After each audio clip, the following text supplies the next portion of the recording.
أعوذ بالله من الشيطان الرجيم. بسم الله الرحمن الرحيم.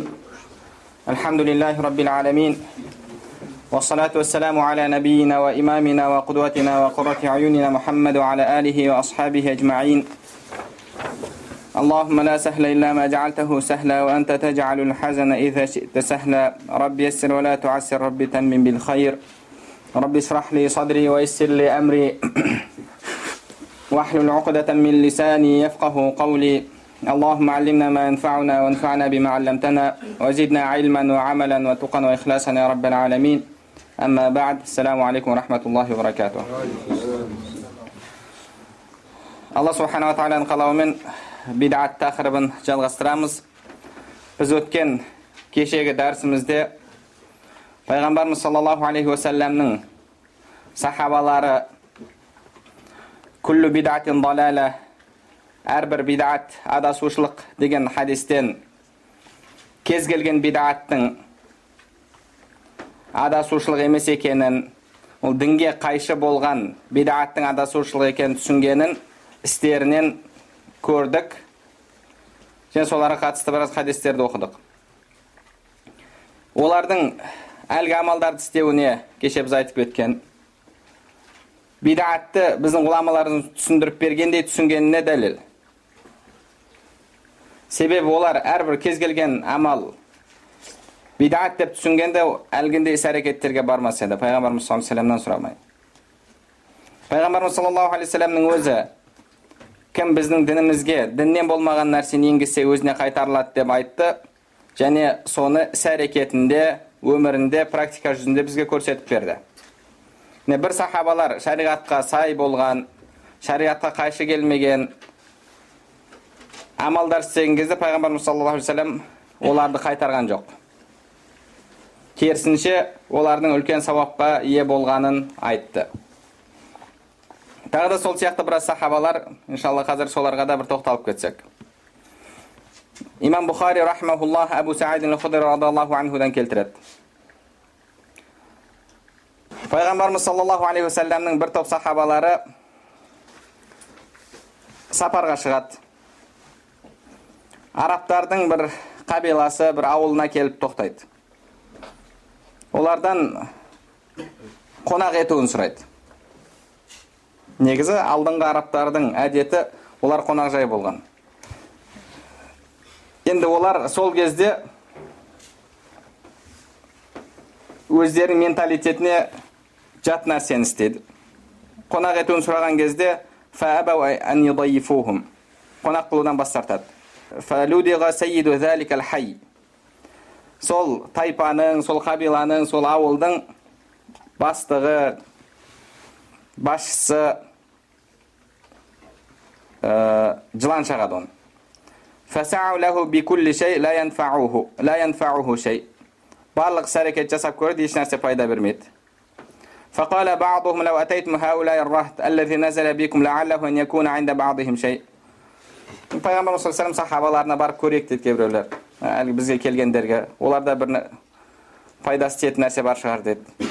فَأَتَوْهُمْ فَقَالُوا يَا أَيُّهَا الرَّهْطُ إِنَّ سَيِّدَنَا لُدِغَ فَسَعَيْنَا لَهُ بِكُلِّ شَيْءٍ لَا يَنْفَعُهُ شَيْءٍ فَهَلْ عِنْدَ أَحَدٍ مِنْكُمْ شَيْءٍ. Біздің бастығымыз, жылан шақты бастығымызды барлық іс-әрекетті жасап көрдік, еш нәрсе пайда бермей жатыр. Сендерде бір нәрсе бар ма, бір осыған пайдасы тиетін дейді. فَقَالَ بَعْضُهُمْ نَعَمْ وَاللَّهِ إِنِّي لَرَاقٍ. Кейбір сахабалар, иә, менде бар, мен дем саламын деді.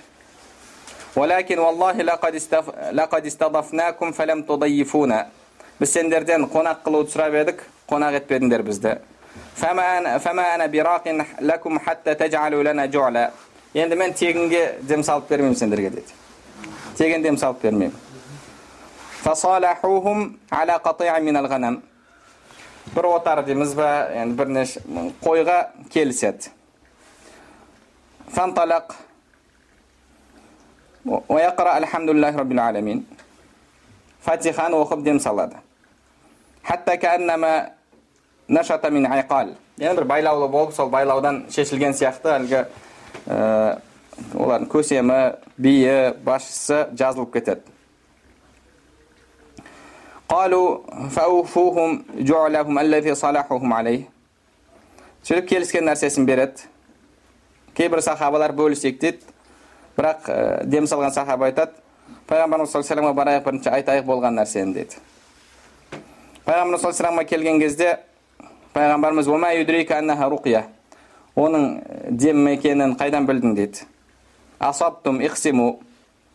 Дұрыс істедіңдер, бөліңдер. Вадрибу ли маакум бисахм. Және маған да бір сол нелерінен беріңдер деп Пайғамбарымыз саллаллаху алейхи ва саллям, яғни бұның рұқсат екенін білдіріп жатыр. Ума юдрика деген сөз негізі таңғалу үшін, таңғалғанды білдірген кезде айтылатын сөз. Пайғамбарымыз саллаллаху алейхи ва саллям бұл сахабаларды Пайғамбарымыз көрсетпеген нәрсені істеді. Пайғамбарымыз саллаллаху алейхи ва саллям көрсетпеген нәрсені істеді. Ол Пайғамбарымыз алдын оларға Фатиханы оқып дем салыңдар деген нәрсені айтпаған еді. Бірақ олар өздері сол Фатиханы оқып дем салды. Сен дем салған кезде де оны тегін салмаймын деді. Яғни бұл хадистерден сахабалардың кез келген әрекет бидат емес екендігін түсінгенін көреміз. Егер олар Пайғамбарымыз саллаллаху алейхи ва саллям мақұлдамаған кез келген іс, яғни Пайғамбарымыз саллаллаху алейхи ва саллямнан бірінші рұқсат алып кейін істелмеген істің барлығы бидат деп түсінгенде бұндай іске бармас еді. Бірақ қарап жатыр, олар Пайғамбар саллаллаху алейхи ва саллямнан сұрамастан істеп жатыр. Билал радиллаху анху, Ихласты оқыған кісі, тағы да сол сияқты басқа Раббана ва лакал хамд айтқан сахаба, Хубайб радиллаху анху, бұлардың барлығы Пайғамбарымыз саллаллаху алейхи ва саллямнан сұрамастан кейбір іс-әрекеттер жасады. Пайғамбарымызға хабар жеткен кезде Пайғамбарымыз саллаллаху алейхи ва саллям оларды растады. Солардың бірі тағы бір сахаба, екі сахаба сафарда болады. Хадис Абу Даудта келеді. Екі сахаба сафарда болады, су таба алмайды. Сөйтіп таяммуммен намаз оқиды. Намаздың уақыты шығып кетпей тұрып, суға қол жеткізеді олар. Сөйтіп бірі қайтадан дәрет алып намазын оқиды, екіншісі жоқ болды, мен оқып қойдым таяммуммен деп оқымайды. Пайғамбарымыз саллаллаху алейхи ва саллямға осы хабар жеткен кезде Пайғамбарымыз қайтып оқымағанға асабта сүнна, сен сүннетке сай амал істедің деді. Ал екіншісіне уалакал аджру марратайн, саған екі сауап иншалла деді. Саған екі сауап деді. Яғни мына кісіні сен сүннетке сай істеп тұрсың деді. Ама екіншісін істеп жатқан сүннетке сай емес. Сүннетке сай емес. Себебі мынаған сүннетке сай амал істеп жаттың деді. Істедің. Егер Пайғамбар саллаллаху алейхи ва саллям орнында біз қазіргі күндегі біздің сол әлгі бауырларымыз болғанда сен бидат істедің деді.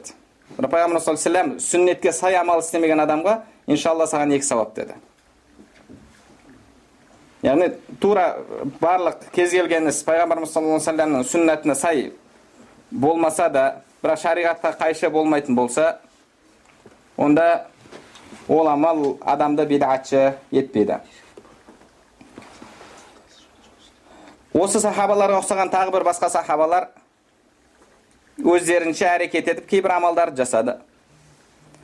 Бірақ олар ижтихадында қателесті. Пайғамбарымыз саллаллаху алейхи ва саллям оларды қайтарды. Олардың істегендерін мақұлдамады. Мына сахабалар дұрыс істегендіктен Пайғамбарымыз саллаллаху алейхи ва саллям оларды растады, мақұлдады. Екінші бір сахабалар олар да ижтихад етіп кейбір амалдарды жасады, бірақ олардың амалдары шариғатқа сай болмағандықтан да Пайғамбарымыз саллаллаху алейхи ва саллям оларды қайтарды. Солардың бірі имам Бухари рахимахуллах ибн Аббас радиллаху анхумадан келтіреді.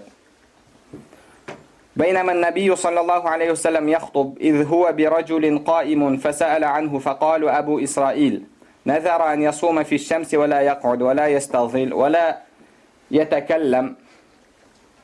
Пайғамбарымыз саллаллаху алейхи ва саллям бір күні хутба оқып тұрған кезінде бір кісіні көреді. Тұрып тұрған. Кім деп сұрайды?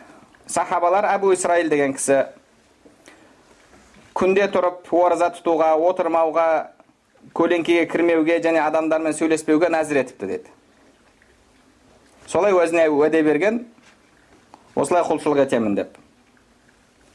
فقال النبي صلى الله عليه وسلم مروه فليتكلم ويستظل وليقعد وليتم صومه. Оған бұйырыңдар, сөйлессін, көлеңкеге кірсін, отырсын, валютима саума, оразасын жалғастырсын деді. Оразасын жалғастырсын. Бұл кісі өзінше ижтихад етіп бір амалды жасады. Бірақ негізгі амалы шариғатқа қайшы.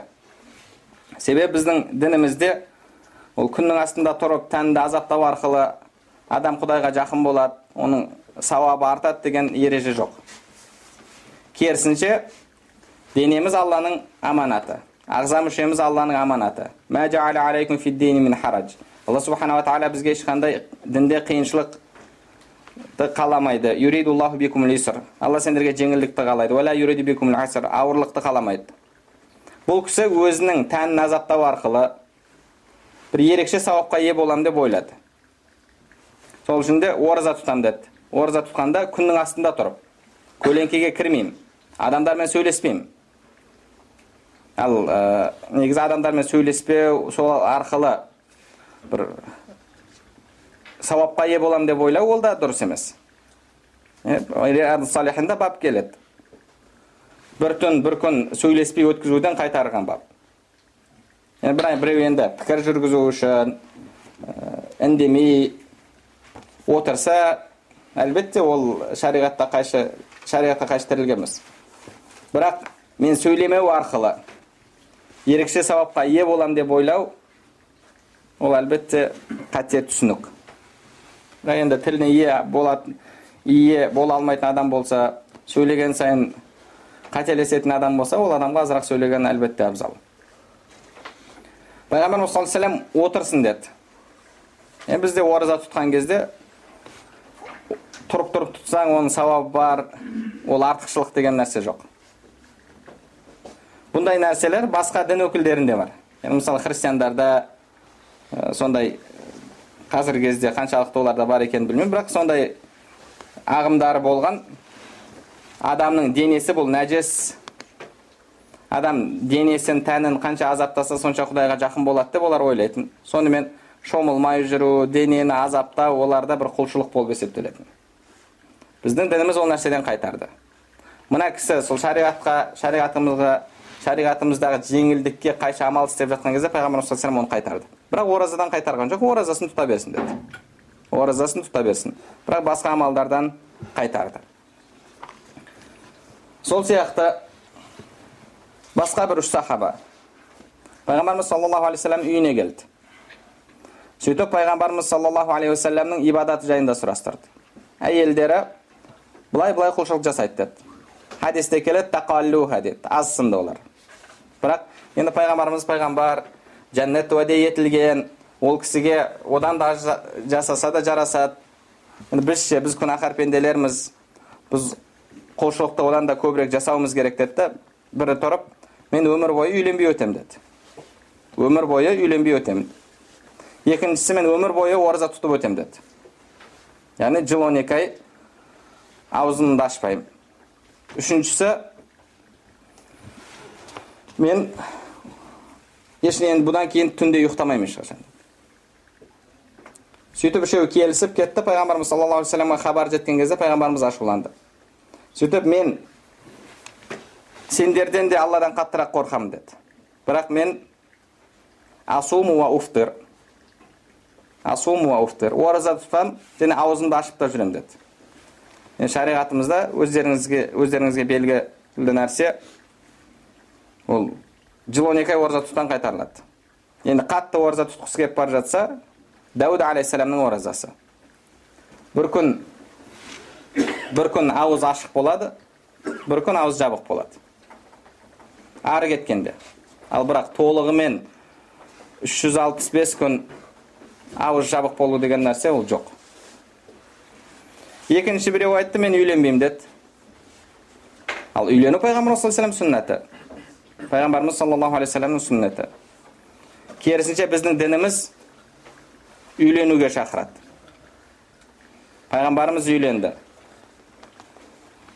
Енді басқа діндерде үйленбеу ол бір артықшылықшылар, бірақ біздің дінімізде ол үйленбеу артықшылық деген нәрсе жоқ. Мысалы, яһудилерде үйленбеген адам ол денесін ләззаттандырмаған, тәнін ләззаттандырмаған адам, ол адам Құдайға жақын деген түсінік бар. Бізде ондай түсінік жоқ. Керісінше пайғамбарымыз саллаллаху алейхи вассалам: "Я ма'ашара шабаб, ман истата'a минкум ал-ба'ата фалятазавваж." Кімнің шамасы келсе үйленсін деп.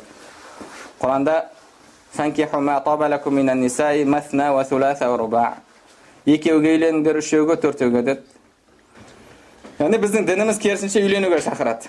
Ал басқаларды үйленбеу артықшылық деп біледі. Бұл пайғамбарымыз саллаллаху алейхи вассаламның сүннетіне қайшы. Үйленбеу пайғамбарымыз саллаллаху алейхи вассаламның сүннетіне қайшы. Имам Бақиллани бір христиандармен пікірталас жүргізуге барады. Оларды өздерінің папаларына, епископтарына алдында иіліп сәлем беру деген нәрсе бар.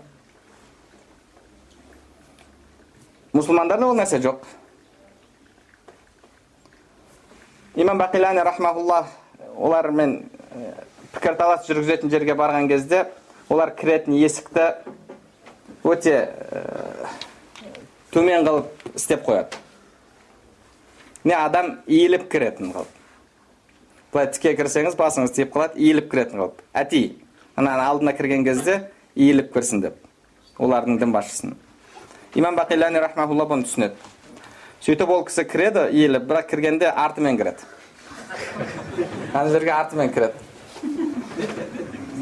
Сөйтіп барып, қалайсыңдар, қалай жағдайларың, жақсы ма, папаларың қалай, енді негізгі дін басшыларың қалай, жақсы ма, иә жақсы, бала шағасы, әйелі қалай, жақсы ма десе, не деп жатсың, оның бала шағасы жоқ, оның әйелі жоқ деді. Субханалла, не болыпты десе, жоқ, ол оған лайық емес. Ол өзін дүние ләззатынан бас тартқан, тәрк еткен адам деді. Не айып не сонда үйлену десе, жоқ, бізде дін басын үйлену айып деді. Субханалла, сендерге Аллаға әйел беру, Алланың баласы бар деп айып емес те, оған айып арланбайсыңдар да, енді папаларың келген кезде арланасыңдар деді. Енді сөйтіп сөзін бастайды ары қарай. Әл-мухим, арабтар айтпақшы. Оларда сондай түсінік бар. Бізде ондай түсінік жоқ. Ондай түсінік жоқ. Пайғамбарымыз саллаллаху алейхи вассалам бұларды естіген кезде, мен сендерден гөрі Алладан қаттырақ қорқамын. Бірақ мен үйленемін, мен аузымды ашамын, ораза да тұтамын, түнде тұрып намаз оқимын, және ұйықтаймын деді. Және ұйықтаймын. Кім менің сүннетімнен бас тартса, менен емес деді.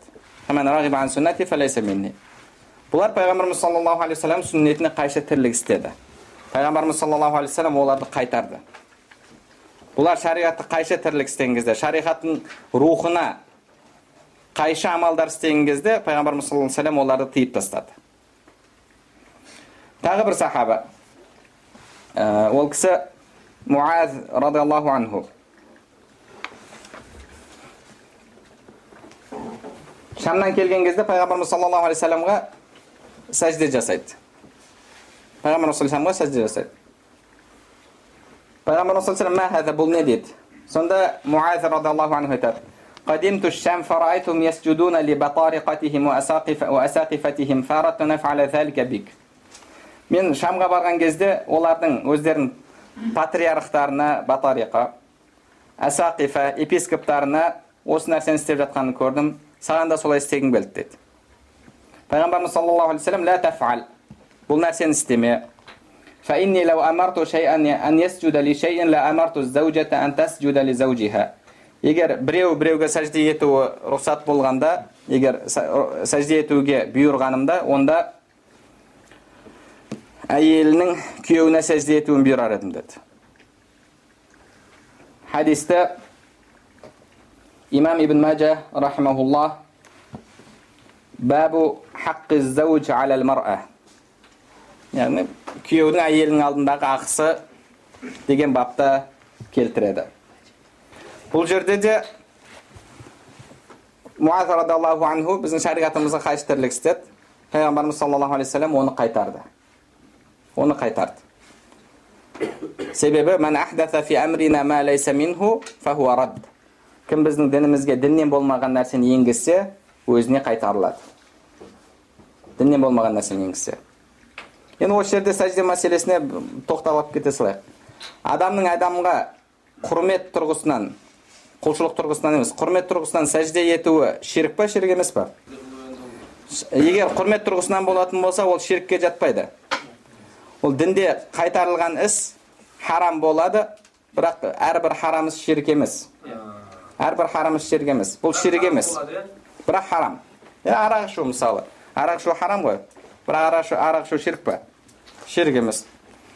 Бұл шариғатымыз қайтарған тірлік, бірақ ширк емес. Егер құрмет ниетімен болатын болса. Себебі алдыңғы діндерде бұл рұқсат болды. Юсуф алейхиссалам وَرَفَعَ أَبَوَيْهِ عَلَى الْعَرْشِ وَخَرُّوا لَهُ سُجَّدًا. Әкесі мен анасын таққа отырғызды, және енді аға інілері оған сәжде жасады деді. Ол түсінің болуы еді. Түсінде إِنِّي رَأَيْتُ أَحَدَ عَشَرَ كَوْكَبًا وَالشَّمْسَ وَالْقَمَرَ رَأَيْتُهُمْ لِي سَاجِدِينَ. Мен 11 жұлдызды, айды, күнді маған сәжде етіп жатқанын көрдім деді. Сәжде жасады.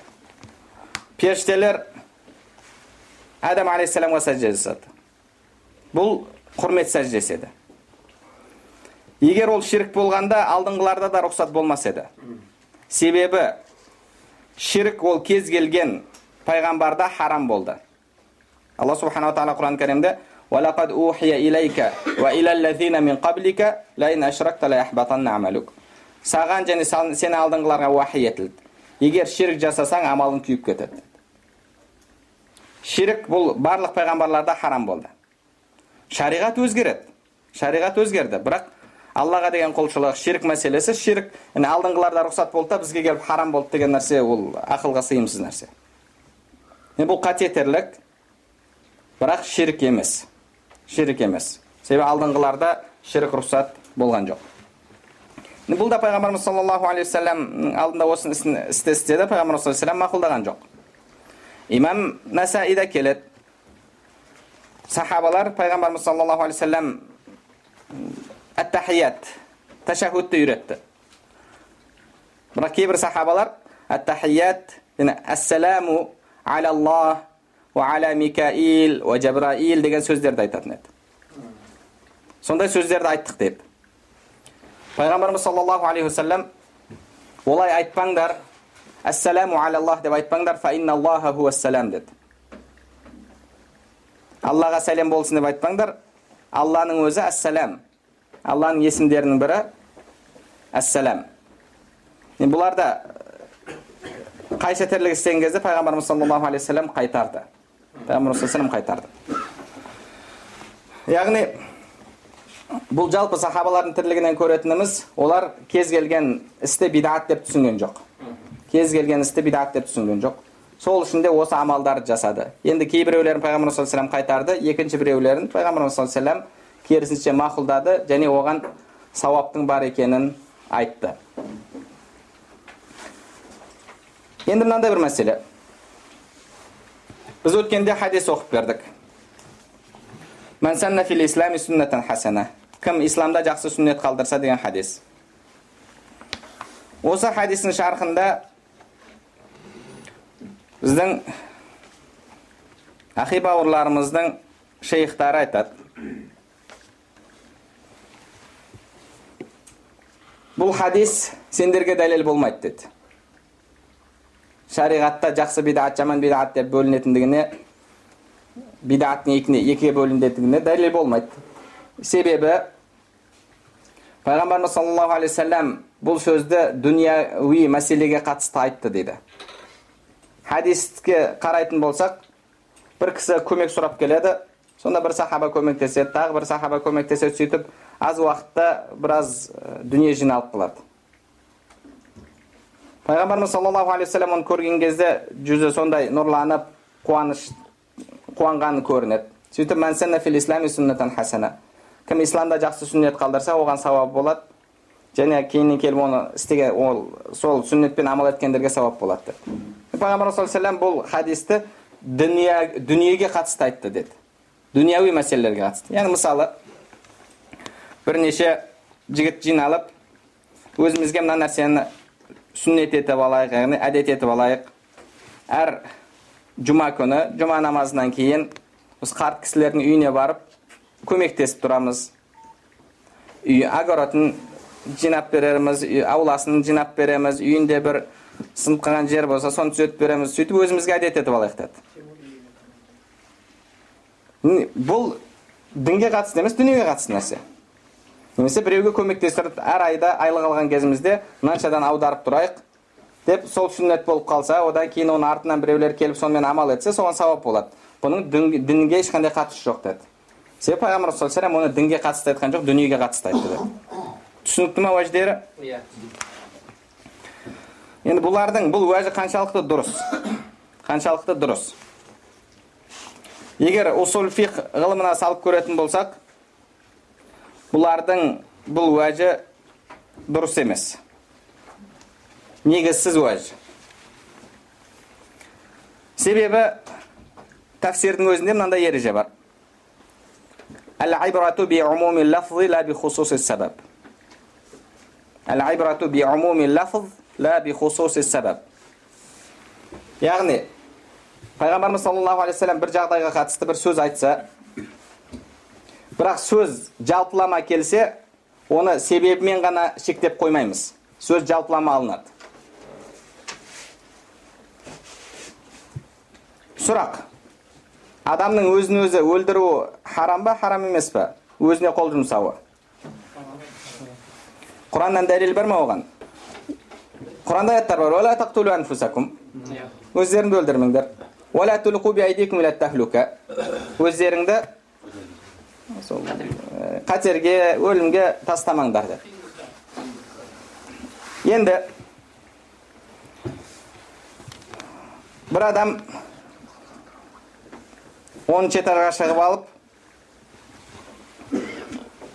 құлап кететін, енді бір шетіне барып жатса, бір аунаса құлап кетеді. Сіз оны айтасыз, мына ісің харам, бұлай жатпа. Дәлелің бар ма десе, сіз уәлә тулқу би айдикум иля тахлука десеңіз. Өздеріңді қатерге лақтырмаңдар, тастамаңдар. Ол айтса, жоқ, бұл оған қатысты емес десе. Оған қатысты емес. Сәбәбін нүзул қандай? Бұл аяттың түсуіне. Фатх Мәккә болғаннан кейін ансарлар, енді біз біраз қаражат жұмсадық, біраз дүниемізден айырылдық, енді ислам күшейді, Мекке мұсылмандардың қаласына айналды. Біз енді ислам үшін күресті, ислам дағуаттауды біраз тоқтата тұрып, дүние тіршілігіне ауыссақ деді. Дүние тіршілігіне ауысып, біраз сол кеткен дүниеміздің орнын толтырсақ деді. Сонда аят түседі, «Вәлә турқу би айдикум иля тахлука». Өздеріңді хәләк болатын нәрсеге тастамаңдар деді. Өздеріңді хәләк болатын нәрсеге тастамаңдар.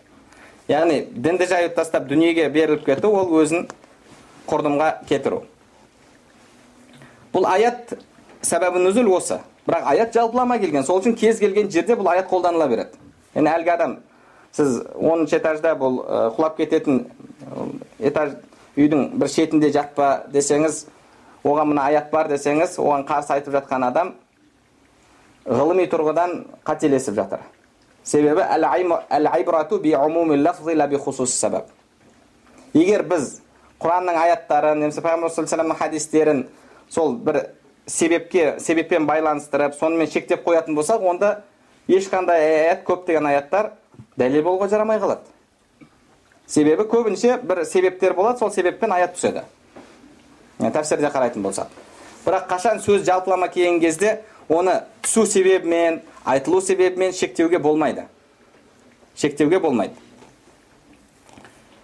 Сол үшін де олардың айтып жатқаны бұл біріншіден дұрыс емес.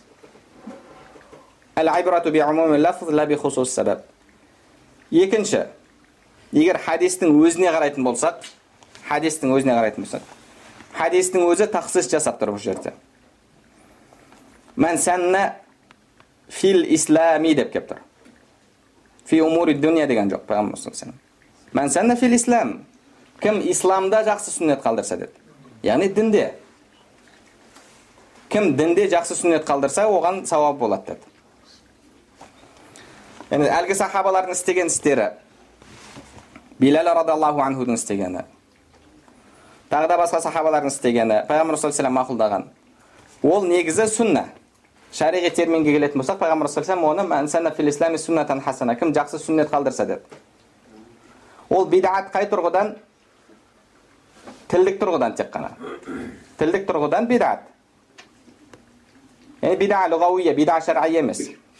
Bid'a şer'iyye емес. Себебі bid'a şer'iyye, шариғаттағы bid'ат, ол шариғатқа қайшы болған, шариғаттың рухына қайшы болған іс. Бұл жер шариғаттың рухына, жалпы шариғаттың негіздеріне қайшы болған дегенді дұрыс түсіну керек. Шариғаттың негізіне қайшы деген, яғни ол жалпы шариғаттың ережелеріне қайшы келмеу. Шариғатта негізі болса деген, яғни жеке соған қатысты дәлел болуы шарт емес. Шариғатта негізі болса деген сөз, сол мәселеге қатысты жеке дәлелдің болуы деген сөз емес. Оған қатысты емес. Себебі ол әрбір мәселеге жеке дәлел керек болса, онда шариғат аяттар шектеулі, хадистер шектеулі.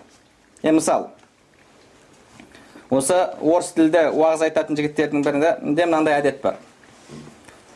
Әрбір екі сөздің бірінде баракаллаху фикум деді. Баракаллаху фикум деген сөзді айтады. Сол жігіттен сұраған кезде, не үшін бұл сөзді айтасың деген кезде, ол айтты, мен Құрандағы аятқа негізделем деді. Вақулу линнаси хусна. Адамдарға жақсы сөз айтыңдар деген. Жақсы сөз айтыңдар деген аятқа негізделем деді. Бұл жалпылама аят. Жалпылама аят. Негізгі олардың ережесіне салатын болсақ, онда оның сөзі бидағат болады. Себебі Пайғамбар саллаллаху алейхи ва саллям баракаллаху фикум деп айтыңдар деген хадисі жоқ. Ол тек қана жалпылама аятқа негізделіп жатыр. Жалпылама деген түсіндікті ғой, шариғат. Мысалы, вафалул хайр, жақсылық істеңдер. Жақсылық істеңдер. Жалпылама аят. Сол сияқты вақулу линнаси хусна, кез келген жақсы сөз адамдарға айтсаңыз, ол сауап. Ол сол аятқа негізделді. Бұл шариғатта оған негіз бар, ол вақулу линнаси хусна. Бірақ тура соған қатысты жеке баракаллаху фикум деп айтыңдар деген хадис бар ма? Ондай хадис жоқ. Яғни олардың негізгі ережесіне салатын болсақ, оның сөзі бидағат. Себебі жеке дәлел жоқ. Бірақ жалпылама дәлел бар ма оған? Жалпылама дәлел бар. Бірақ олар жалпылама дәлелге негізделіп бір амал істеуді дұрыс көрмейді, бидағатқа шығарады. Мысалы, біз Құран оқып жатқан кезде, жалпы Құран оқуға қатысты, Құран оқыңдар, Құран оқудың сауабы жайында дәлелдер бар. Бірақ тура намаздан кейін оқуға бар ма дәлел? Дәлел жоқ. Бірақ ол шариғатқа қайшы емес. Сол сияқты, уағыз сөйлеген кезде, әрбір сөздің арасында баракаллаху фикум деп айт деген бар ма? Ондай жоқ. Бірақ жалпылама жақсы сөз сауап. Яғни ол негізі біздің ережеге сай, оның сөзі бидағат емес, оның ережесіне салатын болсақ, сөзі бидағат болып қалады. Тағы бір мәселе. Пайғамбарымыз саллаллаху алейхи ва саллямның бір нәрсені істемеуі. Олар айтады, Пайғамбарымыз саллаллаху алейхи ва саллям оны істеген жоқ қой, сен неге істейсің деді. Пайғамбарымыз саллаллаху алейхи ва саллям оны істеген жоқ, Пайғамбарымыз тастады. Пайғамбарымыз саллаллаху алейхи ва саллямның тастаған ісі ол бидағат деді. Оны істеу бидағат деді. Пайғамбарымыз саллаллаху алейхи ва саллямның бір нәрсені тәрк етуі, тәркун наби, ма хукму, оның үкімі қандай шариғаттағы? Яғни Пайғамбар саллаллаху алейхи ва саллямның бір нәрсені тәрк етуі, істемеуі харамдықты білдіреді ме? Жоқ. Біріншіден, егер ия дейтін болсақ, онда әлгі сахабалар Пайғамбар саллаллаху алейхи ва саллям істемеген нәрсені істеді, олардың ісі бидағат болып қалар еді. Пайғамбар саллаллаху алейхи ва саллям істемеген істеді. Себебі Билал радиаллаху анху әрбір дәрет алғанда намаз оқитын еді. Және әрбір дәрет сындырғанда дәрет алатын еді. Пайғамбарымыз саллаллаху алейхи ва саллям бір күн дәрет сындырады. Умар радиаллаху анху, ибн Умар радиаллаху анху су алып келеді. Пайғамбарымыз саллаллаху алейхи ва саллям айтады, мен әрбір дәрет сындырған сайын, дәрет қажетімді өтеген сайын дәрет алуға бұйырылған жоқпын деді. Егер мен солай істесем, онда ол сүннат болып қалар еді деді. Пайғамбар саллаллаху алейхи ва саллям ол нәрсені істеген жоқ. Ол нәрсені тастады. Бірақ Билал радиаллаху анху істеді. Яғни ол кісінің ісі бидат болып қалар еді. Одан кейін уламаларымыз усул фиқта айтады. Ат-тарку лайса хукман дейді. Bir нәрсені тәрк ету ол үкім емес дейді. Bir нәрсені тәрк ету ол үкім емес. Себебі мынандай ереже бар. Иза татаррақа лихтимал батала листидлал. Егер бір аятқа немесе хадиске әртүрлі ихтималдар кіретін болса, онда оны бір нәрсеге үзілді, кесілді, однозначно дәлел етіп алу дұрыс емес, батыл болады. Батала листидлал.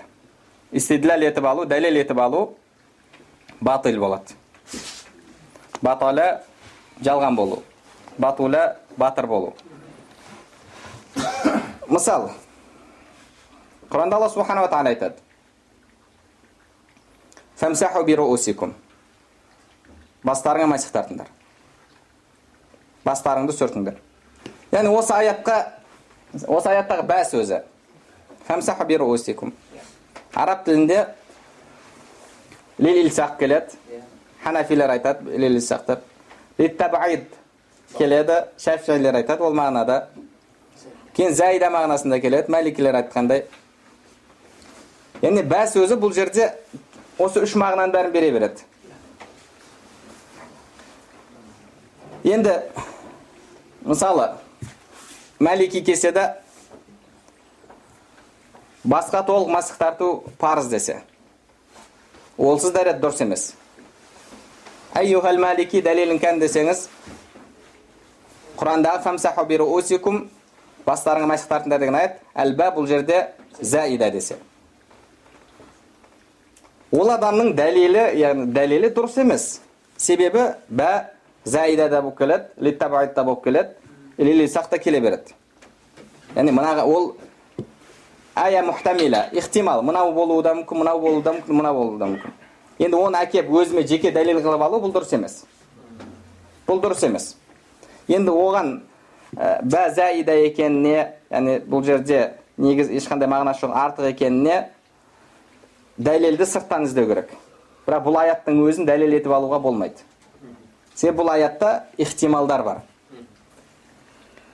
Сол үшін ғұламаларымыз айтады, «Иза татаррақал ихтимал, батала листидлал». Егер ихтимал кіретін болса, өзіне жеке дәлел етіп алу, үзілді кесілді дәлел етіп алу дұрыс емес дейді. Енді Пайғамбарымыз саллаллаху алейхи вассаламның ісіне қарап көрейік. Пайғамбарымыз саллаллаху алейхи вассаламның бір нәрсені тастауы, ол харамды білдіретін бе? Немесе харам болған үшін тастады ма? Егер сираны қарап көретін болсақ, онда емес. Уламаларымыз Пайғамбарымыз саллаллаху алейхи вассаламның бір нәрсені тастауына көптеген себеп бар деді. Мысалы, Пайғамбарымыздың табиғатына сай келмегендігі үшін бір нәрсені тастайды. Bir жерде отырған кезде Пайғамбарымыз саллаллаху алейхи вассаламның алдына ет қойылады. Пайғамбарымыз қолын созып жатқан кезде бұл баб дейді. Баб яғни кесіртке. Пайғамбарымыз саллаллаху алейхи вассалам қолын тартып алады. Жемейсіз ба деген кезде жоқ жемеймін деді. Харам ба десе жоқ харам емес. Бірақ мен тәбетім тартпайды, мен қауымым бұл нәрсені жемейді деді. Қауымым бұл нәрсені жемейді деді. Халид ибн ал-Валид жаслап жеп алдым деді. Пайғамбарымыз саллаллаху алейхи вассалам оны жеген жоқ. Яғни Пайғамбарымыз саллаллаху алейхи вассалам бұл жерде жеуді тастады. Бірақ тастауы харам болған үшін емес, тәбеті татпаған үшін. Бұл бір себеп.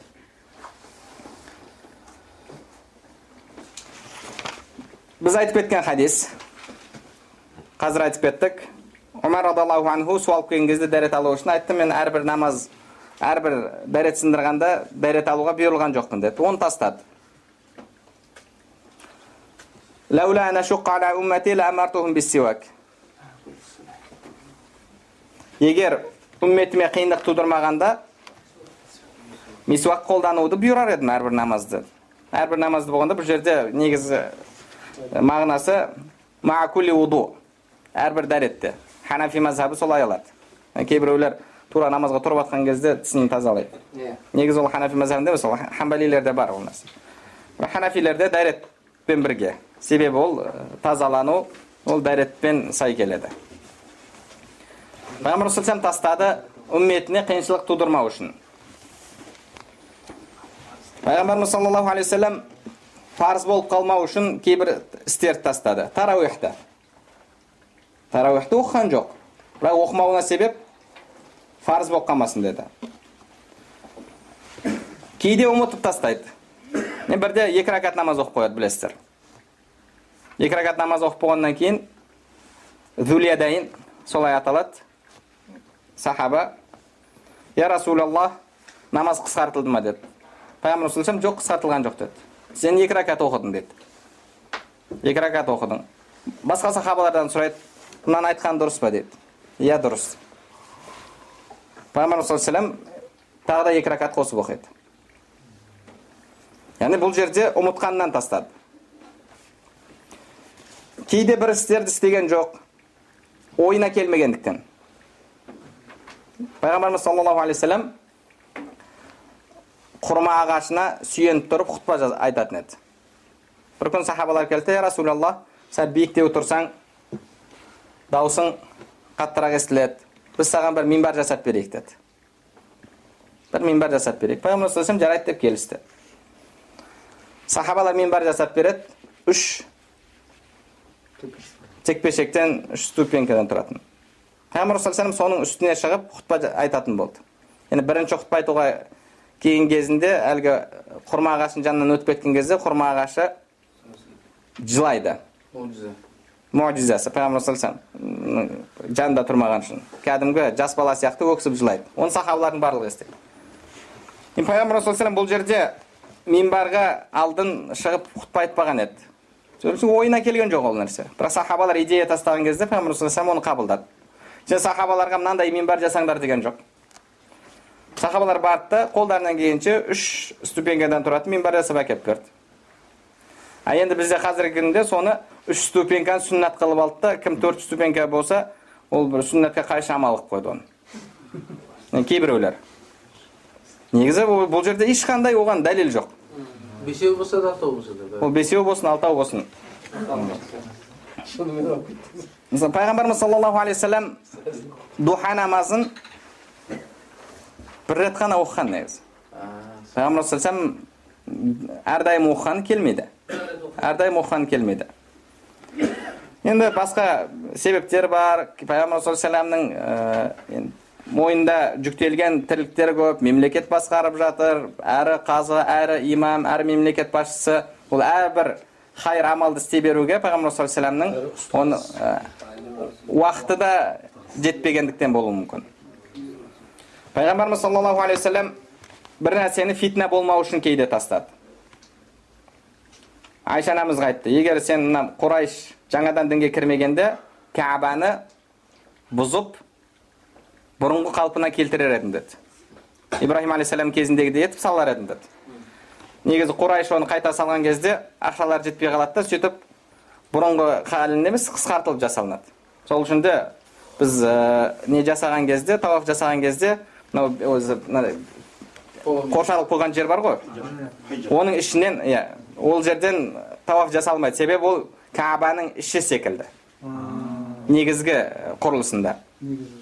Соның ішіне кіріп сіз оқысаңыз, как будто Кәбаның ішіне кіріп намаз оқығандай боласыз. Адамдар таласып кіріп оқып жатады осы жерге. Ол жерден тауаф жасалынбайды да, оның сыртынан тауаф жасалынады. Себебі негізі Кәба үлкендеу болған. Пайғамбарымыз саллаллаху алейхи вассалам егер Құрайш мынау Кәбаны бұзып жатыр демегенде, ол фитна тудырмағанда, мен басқаша етіп соғар едім, бұрынғы қалпына келтірер едім деген. Бірақ ол фитна болмас үшін Пайғамбарымыз саллаллаху алейхи вассалам оны тастады. Енді Пайғамбарымыз саллаллаху алейхи вассаламның бір істерді істемеуіне көптеген себептер бар. Ол харам болған үшін емес. Ол үшін де ғұламаларымыз усул фихта Пайғамбар саллаллаху алейхи вассаламның бұйрығы ол не фарызды білдіреді, не сүннетті білдіреді, мустахабты білдіреді, қайтарғаны харамды білдіреді, макрухты білдіреді. Ал бірақ тастағаны харамды білдіреді дегенді ешкім айтпаған.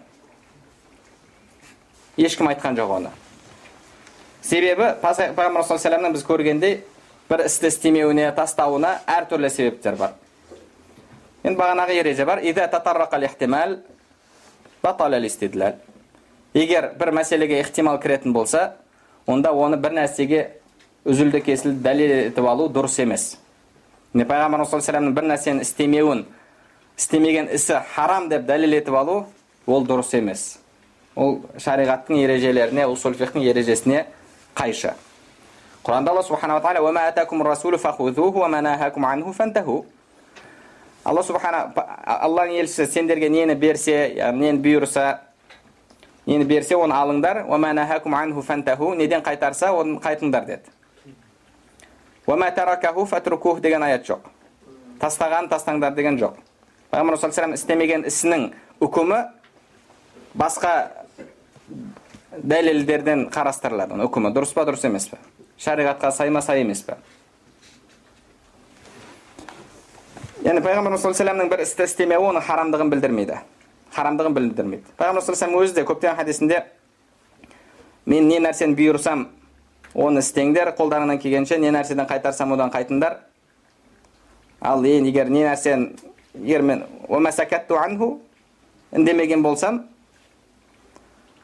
одан, оны іздемеңдер" деген не бар, хадис бар. Басқа бір жерде Алла субханала ва тағала нені бұйырса, оны істеңдер, қайтарғаннан қайтыңдар, тастаған фаху афу. Ол сендерге бір кеңшілік деді. Кеңшілік деген, яғни кең пространство. Ол жерде уже қарауға болады. Ол амалды істеуге, басқа ғұламаларымыз бұны да, яғни кез келген бидаттың дәлел емес екеніне осы аяттарды дәлел ретінде келтіреді. Келесі мәселе. Біздің әлгі бауырларымыз айтады: "Жарайды, ол сахабалар. Пайғамбарымыз саллаллаху алейхи вассалам кезінде істеді. Пайғамбарымыз саллаллаху алейхи вассаламға тікелей келіп айтпаса да, әйтеуір бір күні білу мүмкіншілігі бар еді" деді. Ал енді саған қазір кім ол дұрыс емес екенін айтады? Сен кімнен сұрайсың? Пайғамбар жоқ қой деді. Сахабалар істеген кезде араларында пайғамбар бар еді деді. Бұл уәж қаншалықты дұрыс? Біріншіден, пайғамбар саллаллаху алейхи вассаламның кезінде де сұрауға мүмкіншілігі болмай амал істеген адамдар бар. Хубайб радиаллаху анху сияқты. Ол кісіде қазір ұсайым деген мүмкіншілік болған жоқ. Бірақ сол амалды істеді. Екіншіден, егер сахабалардың тарихына қарап көретін болсақ, сахабалар да пайғамбарымыз саллаллаху алейхи вассаламнан кейін, пайғамбарымыз дүниеден өткеннен кейін де пайғамбарымыз істемеген амалдарды жасады. Пайғамбарымыз істемеген амалдарды істеді. Мысалы, Абу Бакр радиаллаху анху. Бұған кірмей тұрып, Абу Бакр радиаллаху анху былай істеген, Осман былай істеген десеңіз, сізге келеді айтады: "Оған дәлел бар" дейді. Олардың бір амалдарды істеуіне. Қандай дәлел? "Алейкум би суннати ва суннатил хулафаир рашидин мин баъди." Пайғамбар саллаллаху алейхи вассалам: "Мен сүннетіме, мен әділ халифаларымның сүннетіме жүріңдер" деген. Оларға рұқсат деді, бірақ саған рұқсат емес деді. Саған рұқсат емес. Енді бұл хадисті қалай түсінуіміз керек?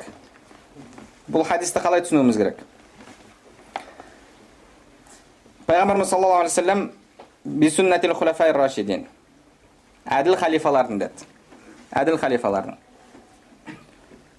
Бұл әділ халифаларға ең бірінші болып Абу Бакр, Омар, Османдар кіреді. Али радиаллаху анху. Бұлар бірінші очередь кіреді. Бірақ әділ халифа деген кезде тек қана солар айтылған ба бұл жерде? Мәселе сода.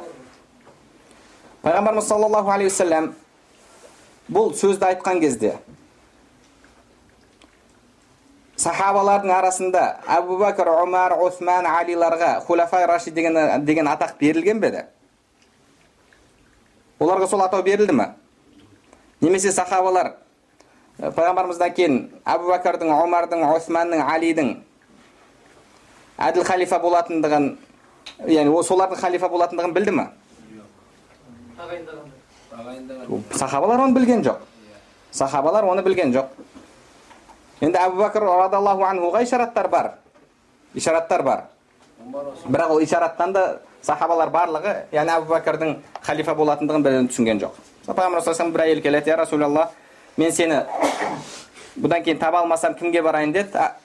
"Абу Бәкірге бар" деді Пайғамбар саллаллаху алейхи ва саллям. Намазға имамдығы, ол да бір ишарат. Есігінің мешітке қарау. Намазды, енді басқа есіктер жабуы, Абу Бәкір радиаллаху анху есігін қалдыруы, сол сияқты ишараттар көп.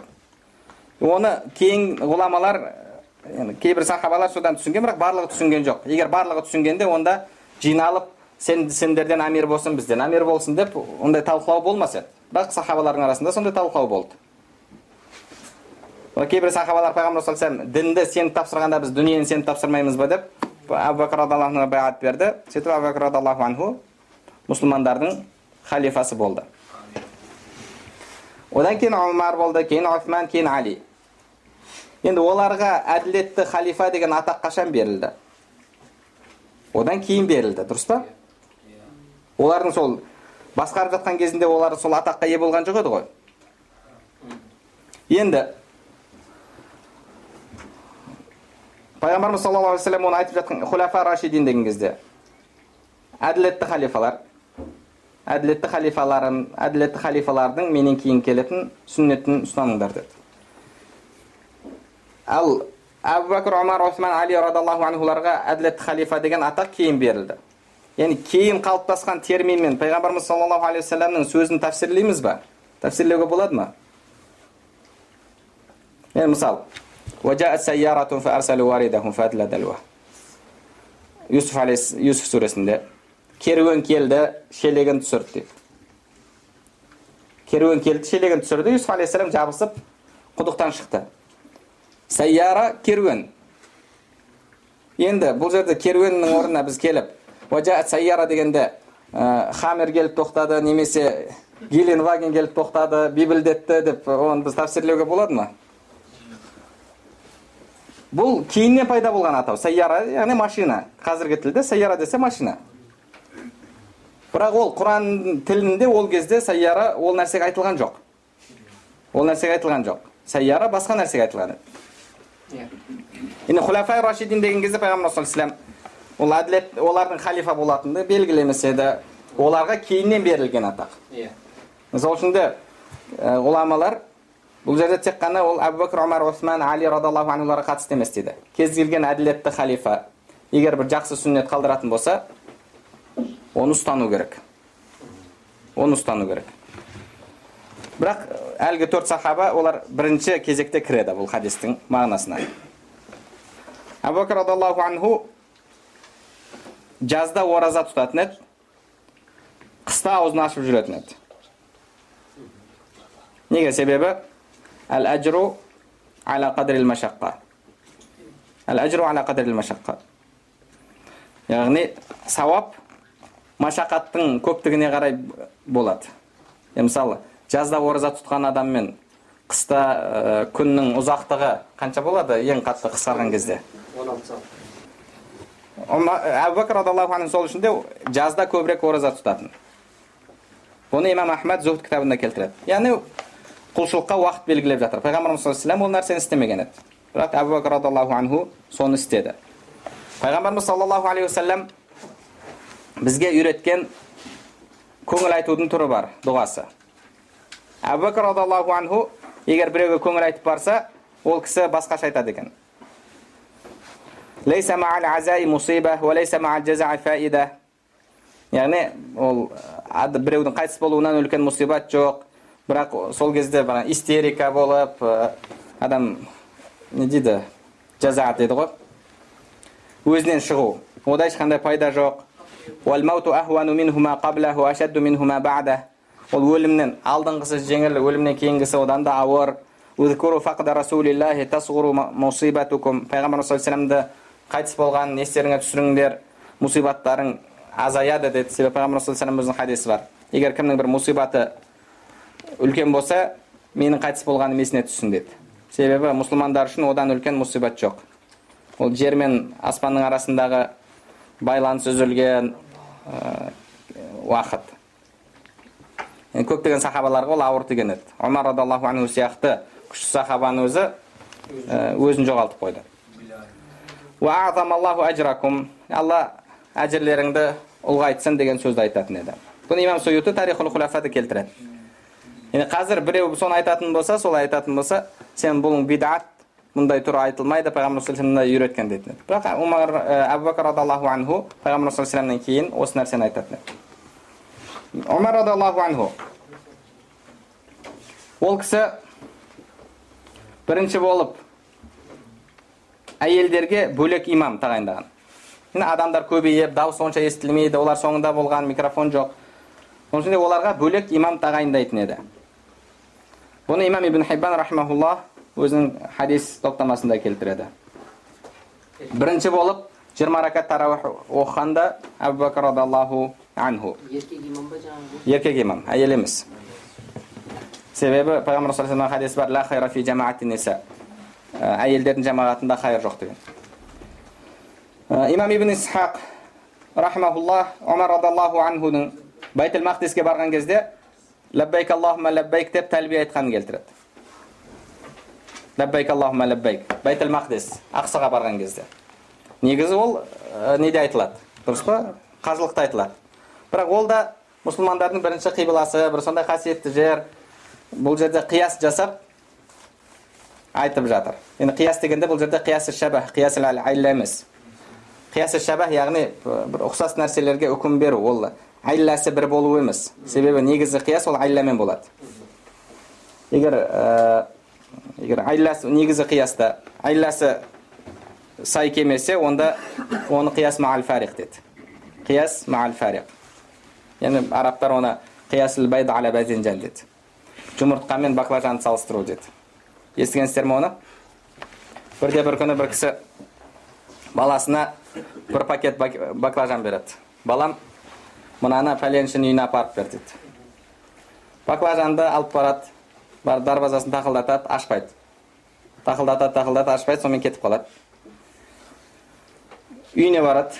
Не болды, бердің ба? Жоқ, берген жоқпын. Неге? Есігін тақылдаттым, ешкім жоқ деді. Ақымақ, ешкім жоқ болса енді дарбазаның төбесінен тастап жіберсең қорасына, келгеннен кейін алар еді ғой деді. Алар еді ғой, несін тура қолына беруің шарт па деді. Сөйтіп баласын әбден ұрсады. Бір күні қолына бір пакет жұмыртқа ұстатып жібереді. Әлгі адам үйіне апарып бар деді. Ол барады да барып дарбазасын тақылдатады, ешкім ашпайды. Кетейін деп жатқан кезде әкесінің ұрысқан есіне түседі да, сонымен жұмыртқаны алып, келген кезде алсын деп лақтырып жібереді. Бұны баклажанмен жұмыртқаны салыстыру деді.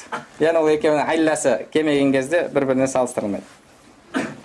Бұл жерде Омар радиаллаху анхудың істегені қияс аль-айла емес, қияс шабах деді. Қияс шабах. Мысалы пайғамбар саллаллаху алейхи ва саллям мен әйелімнің бетінен сүйдім деді. Оразам бұзылады ма деген кезде арайта лау тамадматта деді. Дұрыс па хадисте? Егер аузың шайсаң бәретің бұзылады ма деді. Бұл қияс шабах. Қияс аль-айла емес. Себебі ауыз шаю мен сүю екеуі ол арасында бір айла, яғни бір ортақ айла жоқ. Осман радиаллаху анху бірінші болып азанды, енді қазіргі біздің айтатын бірінші азанды жолға қойған кісі. Пайғамбар саллаллаху алейхи ва саллям кезінде бір ғана азан айтылатын. Ол құтпаға шығудан алды. Жұмада. Али радиаллаху анху. Али радиаллаху анху. Мына хадис өте маңызды. Бұны имам Абдур-Раззақ Мусаннафында келтіреді, 3-ші том, 272-ші бет. خرج قوم مع علي كرم الله وجهه في يوم عيد فسألوه عن الصلاة قبل العيد وبعدها فلم يرد عليهم شيئا ثم جاء قوم فسألوه فلم يرد عليهم شيئا فلما انتهوا إلى الصلاة قبل العيد فصلى بالناس فكبر 7 ثم خطب بالناس ثم نزل فركب فقالوا يا أمير المؤمنين هؤلاء قوم يصلون. Али радиаллаху анху бір топ адамдармен бірге айт намазына шығады. Пайғамбарымыз саллаллаху алейхи ва саллямның сүннаты, пайғамбарымыз айттан алдында, айттан кейінде ешқандай нафил намаз оқымаған. Али радиаллаху анхудан сұрайды намаз оқу туралы, үндемейді. Тағы да сұрайды, үндемейді. Келеді да, мешітке келмейді әлбетте, ашық алаңға келеді да, сол жерде намаз оқып береді. Себебі пайғамбарымыз саллаллаху алейхи ва саллям негізі айт оқитын кезде айт намазын қаланың сыртына шығатын. Енді қазіргі кезде мынау Қырғызстанда істелініп жатқан нәрсе негізі соған көбірек сай келеді. Мешітте емес, алаңға шығып оқиды. намаз оқып береді. Намаздан кейін я амирал муминин хаулай қаумун юсаллун, адамдар намаз оқып жатыр дейді, тағы нафил. Сонда Али радиаллаху анху айтады: فما عسيت أن أصنع سألتموني عن السنة إن النبي صلى الله عليه وسلم لم يصلي قبلها ولا بعدها. Мен не істейін енді, пайғамбар саллаллаху сүннет жайында сұрасаңдар, пайғамбарымыз айттан алдында кейін де намаз оқымаған деді. فمن شاء فعل ومن شاء ترك. Кім қаласа солай істесін, кім қаласа оқысын, кім қаласа оқымасын. أتروني أمنع قوما يصلون فأكون بمنزلة من ينهى عبدا إذا صلى. Мен оқып жатқан адамды намаздан тыйып, Құрандағы аяттағы адам сияқты болып қалуын қалайсыңдар ма деді. Арайталлази янха абдан иза салла. Сондай бір адамды көрмейсің бе, Алланың бір пендесі намаз оқыса, намаз оқудан қайтарады деген айтты. Мен соған кіріп қалайын ба дейді. Яғни бұның орнында қазір біздің кездегі бағанағы қызба сол бауырлардың бірі болатын болса, субханалла, астағфирулла, мынау істеп жатқан бидағат, пайғамбар саллаллаху алейхи вассалам оқымаған. Бұның адасушылық деп жауап берер еді. Бірақ Али радиаллаху анху қаласаң оқы, міне сүннат, қаламасаң оқы, егер қаласаң пайғамбар саллаллаху алейхи сүннетті, пайғамбарымыз еш нәрсе оқымаған деді. Бірақ мен намаз оқыған адамды қалай тиямын деп жатыр. Қалай тиямын намаз оқыған адам деді. Яғни шынайы осы тақуалықты. Басқа да сахабалардан келеді. Мысалы, имам деп Анас ибн Малик радиаллаху анху, имам Табарани рахмахуллах сахих санатпен келтіреді. Хатым жасаған кезде, Құран хатым жасаған кезде, ағайын туысқан бала шағасын шақырып бірге дұға жасар еді. Бірге дұға жасайтын еді. Пайғамбарымыз саллаллаху алейхи вассаламнан тура сол нәрсе келмейді. Одан кейін Абдулла ибн Аббас. Енді жарайды, анау алдыңғыларды олар 4 халифа оған дәлел бар десін. Енді Анас ибн Малик ол 4 халифаға кірмейді, хулафа рашидинге. Ибн Аббас радиаллаху анхума және Амр ибн Хурайс сахабалар. Пайғамбарымыз саллаллаху алейхи вассаламның олар бір амалды істейтін еді, оны кітаптарда ат-тариф бил амсар деді. Ат-тариф бил амсар. Яғни Арафа күні қажылықта болмаған адамдар мешітте жиналып, кешке күн батқанға дейін дұға жасайды, Аллаға тәсбих айтады, зікір айтады. Сөйтіп құлшылықпен өткізу. Мешітте жиналып. Яғни қажылықтағылар олар Арафатта тұрады күн батқанша. Енді Арафатта болмағандар осы нәрсені істеді. Бұны Ибн Аббас радиаллаху анхума істеген, Амр ибн Хурайф істеген. Бұған имам Хасан al-Басри қатысқан, Бакр ибн Сабит, Мухаммад ибн Васиа, имам Маликтің шәкірті, сол кісіні риуаят етеді. Яхья ибн Маин үлкен мухаддис. Осы кісілер осындай жиынға қатысатын еді. Пайғамбар саллаллаху алейхи вассалам ол нәрсені істеген жоқ. Енді осы күні жиналу, мысалы немесе бағанағы Шаабан айында жиналу, барлығы бір нәрсе. Біздің қазіргі кездегілерге салатын болсаңыз, бұны да бидатқа шығарады. Ибн Аббас радиаллаху анхума осы нәрсені істеген еді. Ибн Умар радиаллаху анхума адамдардың намаз оқып жатқан көрген кезде духа намазын ол кісі айтатын еді. Адамдардың ең жақсы пайда еткен, ойлап тапқан нәрсесі осы. Қандай жақсы бидат деп духа намазын айтатын еді. Духа намаз бидат емес, пайғамбар саллаллаху алейхи вассалам оқыған. Бірақ имам Навауи рахмахуллах шархында айтады, адамдар кейіннен мешітте жиналып оқитын болған. Мешітте оқу немесе жамағатпен оқу деді. Соны Ибн Умар радиаллаху анхума қандай жақсы бидат деп тұр. Адамдардың ойлап тапқан, жолға қойған қандай жақсы бидат деп көрген кезде қуанатын еді. Пайғамбар саллаллаху алейхи вассалам оны жамағатпен оқыған жоқ. Пайғамбар саллаллаху алейхи вассалам оны мешітте оқыған жоқ. Пайғамбар саллаллаху алейхи вассалам оны мешітте оқыған жоқ. Хадисте келеді, қайсы бір анамыздың үйіне кіріп оқиды. Умму Салама болу керек. Умму Салама анамыздың үйіне кіріп пайғамбар саллаллаху алейхи вассалам духа намазын оқыған жайында келеді. Бірақ мешітте оқыған жоқ еді. Мешітте оқымаған және жамағатпен оқымаған. Ибн Умар адамдардың сол нәрсені істеп жатқан көрген кезде қандай жақсы бидат деген. Бұл хулафа рашидинге кіреді деп айтамаймыз. Ибн Умарды мысалы ол халифа болған да жоқ. Яғни ол кісілер кез келген істі пайғамбар саллаллаху алейхи вассалам істемеген істің бәрін бидат деп түсінген жоқ. Себебі ол шариғатқа қайшы емес. Шариғаттың рухына да қайшы емес. Жамағатпен намаз оқу ол шариғатқа қайшы нәрсе емес. Мешітте намаз оқу, нәпілді ол шариғатқа қайшы емес. Шариғатқа қайшы нәрсе емес. Олар сол үшін де ол кез келген іс бидағат деп түсінген жоқ.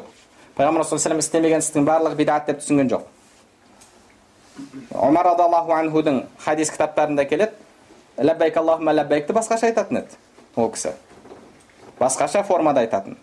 Тағы да Хасан ибн Али радиаллаху анхудан да келеді, ләббәйка зәл мааридж деген сияқты сөздермен келгені. Ол кісілер кез келген пайғамбарымыз саллаллаху алейхи вассаламның тура ісіне сай істелінбеген істі бидағат деп түсінген жоқ. Сол үшін де осы нәрселерді істеді. Пайғамбар саллаллаху алейхи вассалам бір нәрсені істемеуі ол харамдықты білдірмейді. Себебі әртүрлі оған себеп бар. Әртүрлі себеп бар. Және мәсәлән фил ислами сүнна ол исламда деп тұр. Ол дүние мәселесіне қатысты емес. Күллу бидағатин далала дегеніміз ол мағынасы, яғни әрбір шариғатқа қайшы болған бидағат адасушылық деген мағынада. Себебі оны екінші хадис тәфсірлейді. Сол үшін де негізі бір мәселенің бидағат па бидағат емес па білу үшін негізі сұрақ қалай қойылу керек. Бізде қазіргі кезде бұны пайғамбарымыз істеген бе деп сұрайды. Брат, пророк саллаллаху алейхи делал это или нет деді. У тебя есть далил на это деді. Негізі дұрыс сұрақ, егер шариғатқа ережелердің бәрін қарадық, сахабалардың амалын қарадық, негізгі сұрақ бір мәселенің бидағат емес екенін білу үшін ол қалай қойылу керек? Бұл іс шариғатқа қайшы ма, қайшы емес пе деп қойылу керек. Шариғатқа қайшы ма, қайшы емес пе? Себебі пайғамбар саллаллаху алейхи істемеген істің барлығы бидағат емес. Оны сахабалардың ісінен де көріп жатырық. Және одан кейін имамдардың да істеген істері бар, сахабалардан кейін істелінген істер бар. Бұрын жұманың бірнеше мешіттерде оқылуы тағы да сол сияқты. Имам Шафии рахмауллахтан келеді, намаздан алдын тілмен ниет ету, ниет кардам деп. Навайту ан усалли, ниет кардам шарракат деген сияқты. Яғни кейіннен уламаларымыз да осындай нәрселерді істеді. Мысалы имам Малик рахмауллахтың фатуасы тарауих 36 ракат деді. Тарауих 36 ракат. Бұл бар оларда. Ол кісілер бидағаттың не екенін, не емесін түсінбейтін адамдар ма? Олар бізден қайда жақсы түсінетін адамдар. Көп жерде сұрақ қойылады. Құранда Алла субхана ва тағала айтпайды ма? Ал-яума акмалту лакум динакум. Бүгін сендердің діндерің толықтырдым деп. Енді сендер қалайша толық нәрсеге тағы да бір нәрсе қосасыңдар деді. Қалайша бір нәрсе қосасыңдар. Сонда не пайғамбарымыз саллаллаху алейхи вассалам дінді толық жеткізген жоқ па деген сұрақ қойылады. Бұның жауабы дін толық. Дін толық. Дін ережелермен жаңа пайда болған мәселелерге үкім беру жолдарымен соған қатысты жалпылама дәлелдермен толық.